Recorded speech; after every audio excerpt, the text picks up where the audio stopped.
good times and bad times from a timing perspective to sell credit spreads. What do I mean by that? So like I said, you could have sold credit spreads at any point on this 1 year time frame, and you would have largely been profitable.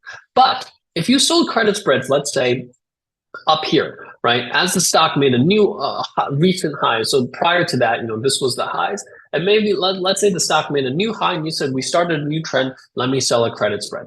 Let's just say you sold the credit spread at what I would consider a suboptimal time, which is right here where I've highlighted on your screen. Would you have been profitable by selling a credit spread?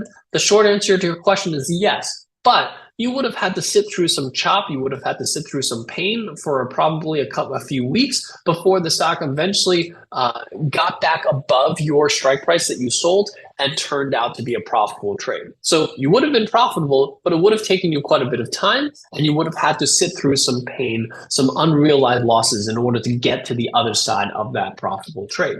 Same thing here. If let's say you sold their credit spread here, would you have been profitable after some pain? Yes, you would have been profitable, but sometimes people have really a tough time sitting through that pain.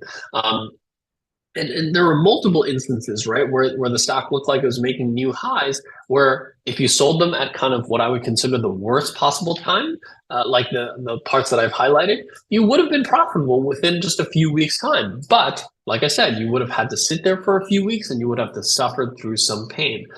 On the flip side, if let's say you were patient, meaning once you've identified a bullish trend and you waited for pullbacks in that bullish trend, those are your kind of optimal times to enter the trade from a timing perspective. So let's say you entered the bullish trend here.